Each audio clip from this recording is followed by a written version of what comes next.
Salutations, Globehead meta-sheeple. This is Dr. Cancer MD with Meta-Sheep Slaughterhouse. And who do we have here today?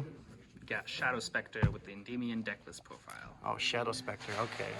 We got first place with Endymion, huh? Out of what, like a 30-person tournament? Yeah, the exact number was 25. 25-person tournament with extra tryhards here, and you got first with Endymion. Love this deck. Let's see the spice, man. All right, so the first thing we got 3 copies of Servant of Endymion. Yep. Best card. People actually, someone asked me, wait, that's not once per turn, because they ashed her, and then I just mastery to put the counters back on her, and I used her again, so she's amazing. She's once per turn summon, so if it doesn't work the first time, just do it again. That's fair. We got 3 Magisters. But some people, I see other people using it, and they use it at 1. They just think it's a high scale. I'm like, this card is incredible. He is a double negate, because he just takes a little bit of setup. But I use Jackal in the deck, and Jackal can tribute itself to summon a negate. Magister summons that card back, and then summons another negate. And then during the opponent's turn, he gets to summon another negate from the deck. So I want him at 3, he's incredible.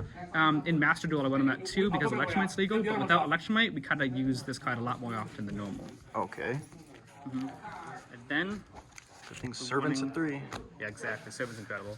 3 Endymions. No less than that. He's your main priority. He's your negates. I always say, oh yeah, make sure you don't banish your negates with desires. Someone actually was using Branded against me. They banished him. And it's like, you won more than 1 copy? Like, this is an Endymion deck. Of course I won more than 1. Yeah, it's the best card in the deck. Exactly. Really. He's an incredible card. And if you want to brag to your friends, if you use this deck, he has the most card text in the entire game. So is he really the number 1? Yep, 181 words. So I think a lot of people have forgotten what he does since it's been so long since this deck's been played. So tell me, like, what is this card? I know this card is absolutely nuts, but a lot of people forgot. So what does he do again? So he's got 3 monster effects and 1 panel effect. His monster effect is when one spell, trap card, or effect is activated, you can bounce a card with the counter to the hand, negate the activation of it, and destroy it, and then he gets the counters that was put on it. And then while he's got a counter, your opponent cannot target or destroy him by card effects. And when he's destroyed by battle with a counter, you can add a normal spell. So every effect of him actually turns on each other. By negating a spell trap card, he gets the counter. Got the counter, he's protected, and because he's protected, you have to choose destroy by battle, and then he gets the normal spell. Yeah, basically that hits the field, you're done. Yeah, he's incredible. And then you didn't even mention his effect in the scale. His scale effect is the best. That's the best one. Yeah, it is not only the best part of the card, is the best part of using the deck. It's so satisfying. He's in the scale, and you have cards. They have 6 counters on the board. You can move those 6 counters to summon him and destroy cards in the field up to the number of cards you have that can hold counters. So if you got 2 monsters, a citadel, an institution, and a scale, a very simple kind of field. That's 1, 2, 3, 4, 5, and the moment he hits the field, he's number 6. So you can pop up to 6 cards on the field. He's basically one of your go-to strategies for going second, and then he gets those counters back. So if you lose so much counters in your field, every card that he's destroyed, he puts the counters back on him, so you basically lose nothing. And it's non-targeting destruction. Non-targeting. It just, moment that it resolves, you get to summon and choose. Basically how Access Code works. Like, oh, after the effect, oh, he's already been resolving here. You can't do anything, like Dogmatica, that summons from the hand and negates. Yep. 1 effect, he's just amazing. Alright. That's the Endymion portion. We got 3 Mythical Beast Jackals. We used to use them at regularly too, but without Electromite, people think, oh, this deck's dead. We actually rely more on Jackal. We love searching him, and he's not once per turn. If you get more than 1 copy of him in the hand, you just scale him and pop him in the scale, get full of counters, remove 3 to summon out a Jackal King, which is what we're using up next. And these cards go to hand in hand. These are your secondary negates, just like Endymion. Essentially, everything is amazing if you can just panel summon as many of these as possible. And it's very easy to get this on the field with Servant, with Magister. If he's in the scale, you can just panel summon him, or you use Magister's effect in the extra monster, main monster zone during your opponent's turn. He's just phenomenal. And he's a soft once per turn. So if you get 3 of them, you can just negate with all 3. It's just negate and destroy a monster effect. And he gets 2 counters every time a spell is activated. So he basically fuels your entire board to make Endymion's destruction effect, to pop everything. Right. So much easier because he just 2 counters and he's got everything already. Yep. And then we got 2 Cerberus. I used to use this card at 1, but 2 is fine. In Master Duel, I use them at 1 because, you keep drawing double copies. You don't want to see more than 1 copy of him in the hand. I mean, getting Ash and Cerberus already hurts enough. And if you already have 2, you basically have an Ash and Cerberus because you're going to have a useless copy in hand. Oh, okay. So I'm always kind of a brick. Cerberus is the biggest choke point of the deck. If he gets stuck in the scale, it's very terrible for you. So I never want to see more than 1 copy, but he is a great starter. So 2 is a pretty good place for him. Not to mention, he you can target and banish a monster, and it's sought once a turn. So if you can remove him from the field and summon him back with Jackal King or so, you can banish again. Nice. So yeah, he's incredible, and he also gains the attack, so he's really good for OTKs as well. Right. And then we got our generic spell counter, Magical Abductor. She's the only downside about her is that she stays in the scale, kind of like how Service does, but she's an excellent card for low scales, and she can remove 3 to search your Endymions. She just maybe a little bit of extra stuff, but she's definitely in her place. Gotcha. And then we've gone to spells. We have our Endymion spells, Mastery. Any hand with Mastery in it is a good hand. It's just, does everything what you need. First off, if you have as any Endymion card, and if you already have cards that can hold counters on the field, you can place counters on them. So if you have Servant and Mastery in hand, you already have enough to trigger Servant. Right. The hardest part of the deck is triggering your scales, or your cards, but you don't have 3 or more on them yet. And Mastery just makes it so, oh yeah, you can already do that like immediately. Gotcha. So Mastery is incredible. And A lot then of 2-ofs and 3. Yeah. Well, a lot of 2-ofs. 2 Citadel. I used to have this card at 3, and then I drew a hand of 3 Citadel and a Terraforming. So I was like, okay, we're gonna put this down. Right. It's an excellent card going second, to be honest. Going first, this allows you just to cheat out any of your other scales effects. Like if you have Servant gets Ashed, but Citadel has 3, you can just remove 3 counters to use it anyway. And also, if your cards get destroyed with the counters, they go on to the Citadel. So you're not like, oh, my Jackal King has 14 counters, and it just got destroyed. I lose all of them. Gotcha. Citadel protects them. And if your opponent tries to destroy it, it just removes a counter from itself instead. So it's actually even difficult to get rid of it. You can try banishing it or bouncing it, but if it's normal destruction, you got to destroy them like 15 times, which is pretty crazy. Yeah, that's Going second, the highlight about this deck is it's all spell effects that don't really need the graveyard. Yep. And Citadel actually allows me to play without committing to the field. A lot of stuff is like Mirrorjane Banish, Imperm, which could actually lock down scales if it's Imperm. Right. We got Dragus Pellia stopping and other things. But Citadel makes it so now I can activate this and use all my spells, and instead of normal summoning a Jackal to keep getting counters, I can actually just keep on collecting counters in Citadel. And then by that time, I can just go Endymion, remove 6 from Citadel, or from other fields, so summon and pop the problematic cards before I commit to the board. So Citadel is actually one of the best going second cards I have. Interesting. So, we've gone to the Mythical Beast spells. We run 3 Institution. I had a friend telling me, just run 1. I would run 4 of these cards if I could. It is that good. People even then like, what happens if you draw 3 in the hand? And I go, I could still play. Because if you have Jackal, and it's really easy to have Citadel, remove a counter from Citadel to get Jackal, put him in the scale and pop it. Now you have 7 counters already, because 2, 2, 2, and a third one. Institution says you can move any number of counters to search a spell counter card that has that level. And if a Mythical Beast is destroyed in the monster zone or spell or the scale, he gets 2 counters for it. So if you can keep on popping cards, just gets kept fueling more and more. So I basically, it's just like excellent for the Mythical Beast destruction. So this is like a really easy, simple deck with no complicated long text or anything like that. Oh yeah, no, it's easy. This is so like simple you Flunder. can It's track so and simple. understand it. Yeah, just place cards on the board. It's Yeah, exactly. information overload. Exactly. Anyway, we got Mythical Bestiaries here. So people ask if this card bricks you. Not really too much. This card is actually really excellent for playing around Droll, because I can now put 3 counters on a card, like Servant or Jackal, and then remove it from the field to summon Jackal King before I commit to actual searches. Yep. So the main way for search is sometimes I got Servant and then Citadel. I go, okay, I gotta go Upstart or Void, and then they draw a lock with me. I'm like, well, there it goes. Bestiary gets me those counters necessary so I can summon a monster negate before I actually use my draw spells.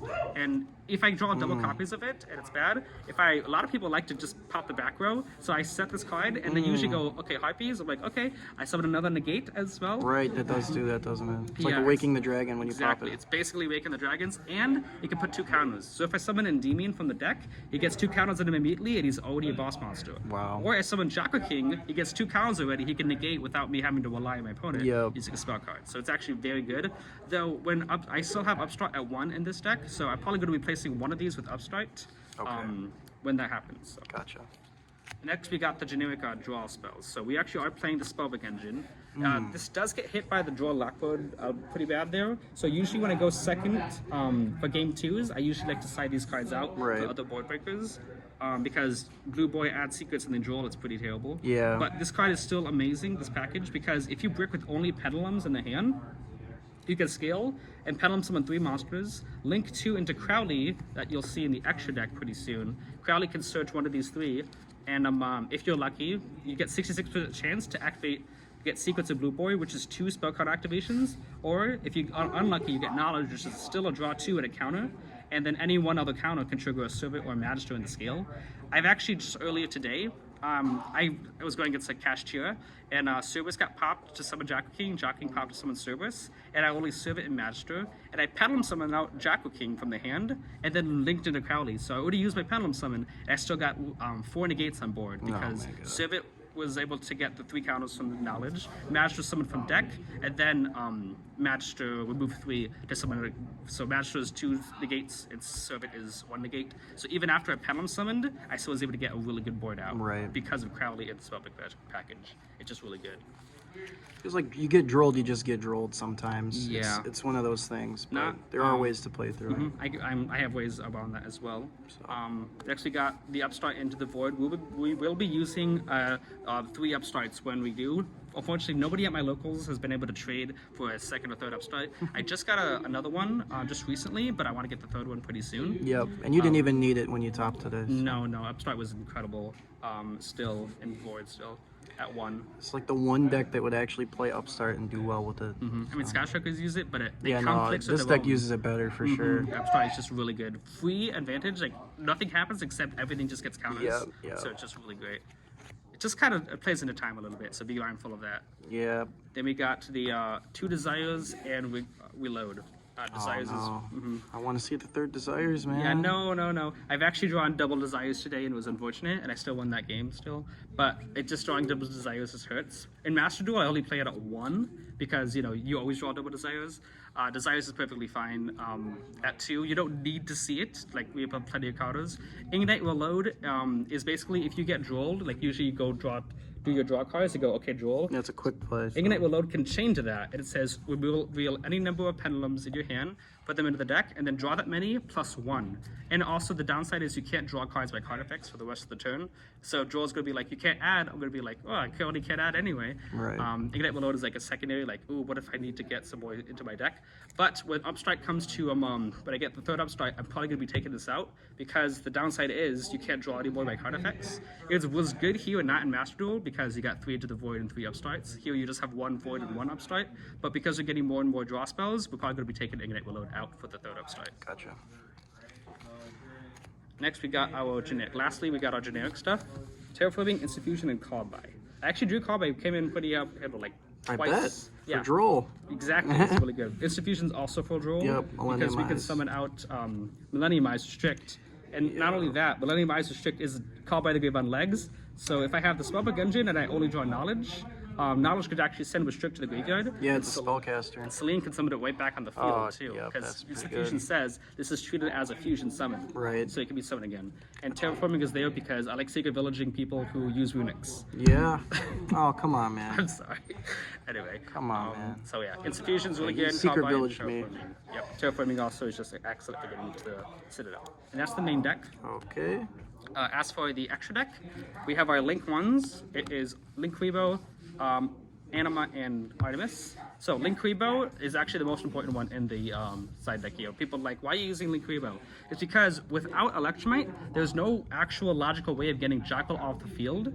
And the thing I like to do with Jackal is the Magister, I use it at 3 because I like to use Tribute Jackal to summon Jackal King, then Magister summon back Jackal King, Tribute Jackal King again to summon another Jackal King, and if I have Jackal King in hand, I can pop the Jackal King to summon back Jackal out of the extra deck. So basically, it's all about looping the Jackal. That's why I use it at 3 and Magister at 3 because it's an excellent combo to use. But if they imperm the Jackal, there's actually no way for me to remove the Jackal off the field. So linking it off into Link Rebo allows me to turn on my Magister and my Jackal King, if I have either one in hand, to pop it to summon it back out. It actually makes me keep on going.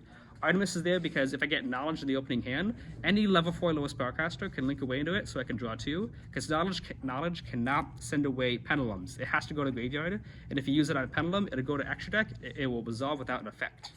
Anima is there because it's like Link Rebo, and if they play into it, I can actually out-select cards. Right. Anima actually won me a game against a Altergeist player. I had evenly in the hand, and they summoned out Hextia in the middle zone, and then summoned another, and that was pointing out to the right zone. So I linked into Anima and took out their monster, crashed into their monster, and evenly matched and won the game because of that. Brutal. It was That's very Ben good. was really upset. Poor Ben, our local Altergeist player. All right, we got the Link 2s here, like I've seen. We got IP and Crowley. IP is there in case you got 2 useless monsters. Like if you summon out Cerberus during turn 1 because you got pop cards, or you have Cervet on field, you can link them into IP, which is excellent. Or you want more disruption, that's pretty good. Crowley is there for bricked hands, like I said. Yep. Yeah, and then we got the Trimer links because they're excellent for summoning out Selene. Yeah, and Unicorn. Selene is. This deck is actually the deck that Selene is from. Believe it or not. Selene is an Endymion card. Yes, believe it or not. it's an Endymion card. It's not access code card. But yeah, Dark and Line are actually excellent. When I see, like, okay, let me see, you got Lady Lights and Darks, and they're the most obvious cards to go for. Yep. Endymion, Jackal King, and Jackal are all Darks, and Cerberus is Light. And if I have Servant and Magister, you could actually link them into Artemis, which is a Light, and then link Artemis and anyone else into Lina to actually steal a Light monster in the graveyard to go for Selene. God, you just know so much about this deck. It's like It's you know so much so about the many play lines. interesting, intricate things that you could do. Yeah, basically. this guy's been playing this deck for like 5 years. 5 years. Ever Probably since the it best came out. Endymion player you'll ever see here. I love this deck so much. All right, we actually have 2 fusions here. This was actually suggested by I think Nick. What's your name again? Dr. Cancer MD, Dr. you mean? Cancer. Yeah, Yes. Dr. Cancer MD. Yeah. So you know why the wind is here. So, the way that you use this is you go Instant Fusion here, and if you get opponent has draw, you Instant Fusion into Millenniumized Restrict here. They draw you take it, and then you just like link knowledge it away. Or if you what do you call it? Have another monster, you can normal summon it. See, here's the thing. Instant Fusion actually plays around D barrier, believe it or not. If your opponent is using Labyrinth, you go they go, okay, in draw phase, D barrier, call Pendulums, you lose. I'm like, actually no. I'm gonna go Instant Fusion, summon out Willing the Restrict, normal summon a Pendulum, link both into Dark Trimer, take your monster, then we get to go into Selene. Selene can summon back Millenniumized Restrict. Now you go into access code, pop their Lady Labyrinth, and make sure that they can't reset the D barrier.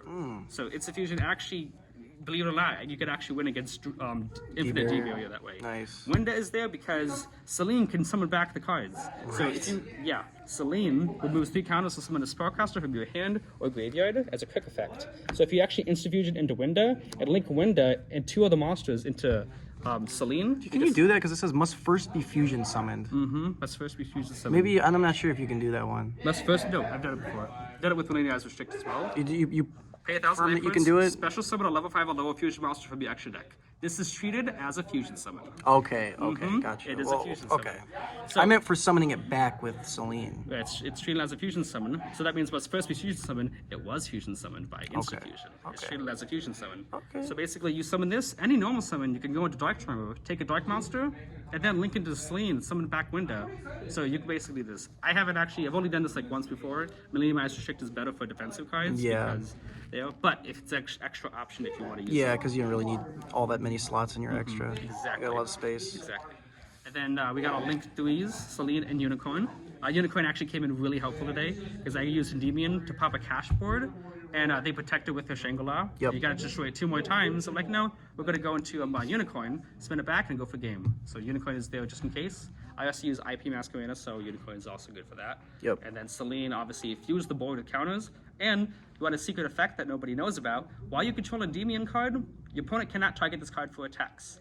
I went against a Sword Sword player who used Baxia to spin back my main monster drone and thought he could just OTK, and he couldn't attack Selene. And next turn, I just pedal summoned everything right back to his zones and won. killed him, yeah. It was so great, and he was so angry. He hated the deck. Anyway, now we got our Link 4s. We got Appaloosa, Evermax, and Access Code. Appaloosa is there because I use Desires. Sometimes Desires is really unlucky, and I banish 4 of my negates. Yep. And when that happens, I just prioritize Appaloosa, and it still win that way. And in a regular game state, if I had Servant resolved, summon out 2 monsters, I can go into any Link 2 like Dark, and then Magister, summon out 2, I can go into IP, and then go Evermax. So this deck is actually excellent for that.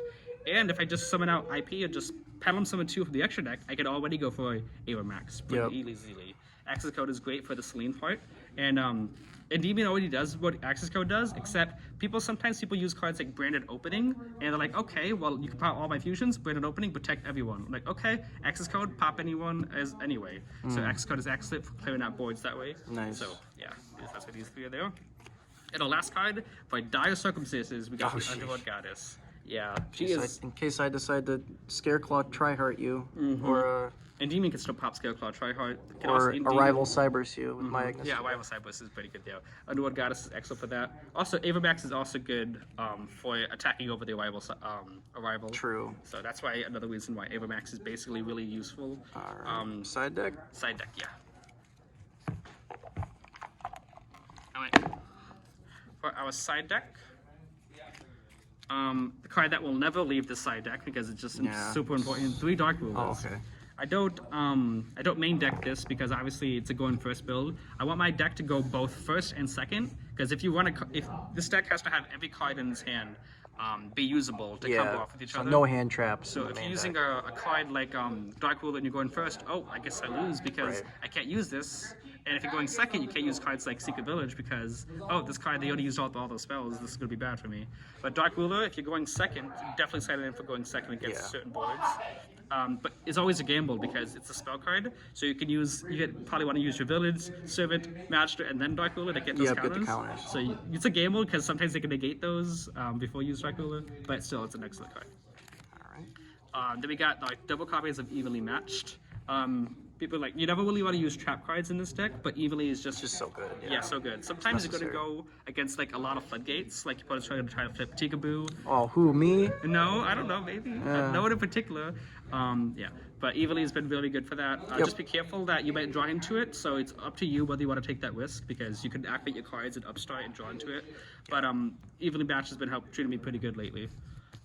We used to use, I'll show you here, 2 copies for our next card of Deep Barrier, but because I really hate Zeus, and sometimes they just try to go Dark Ruler and then try to Extra Z to Zeus, and Deep Barrier has stopped that. But I've actually haven't slided this card in like months. Yeah, it's kind of gotten worse with the format. Only Lab, which can loop it over and over again, really plays it now. Exactly. Too many links in SP. So I decided to recently, I just took them out for 2 copies of Herald. If I ever see Pearly again, this is going to be excellent. Yeah, everybody needs to play something for Pearly. And not just that, but Shangri-La can lock your scales, so this is another out. Yeah, true. I didn't even think about the Shangri-La. Because we had like 3 cash players here today. Exactly, and the biggest issue is Shangri-La there. But in case you don't draw into this card, you can just use your copies of Book of Eclipse, or you can give them an egg. Nice. So yeah, Book of Eclipse is excellent. You can actually use this on your own self as well, because one time I had Jocko King and they tried to negate it with Imprim, and I chained Book of Eclipse to set it face down. So you can dodge out of your opponent's Veilers or Imprims. Book of Eclipse is just an excellent card for that. And Sphere Mode in case they got a lot of monsters. I see. And then we got our Double Tactics of Talents. Triple Tactics Talents. Really good card. I wouldn't use it going in the main deck because, like I said, you have to always make sure that this is going to be live. Yeah, it has to be all gas. Yeah, all gas. And if your opponent does not have a card like Joel or Ash, then it's dead. Yeah, and it really hurts. However, if you are going, if you lose game 1, you can still side this in because they're going to be like, oh, okay, let me side in my Joel Lockwoods and my Ash Blossoms. And Tactics will be live more likely. So you can side this in for game 2 if you're going first, but definitely you want to side it in if you're going second because they're obviously going to have monsters on the field.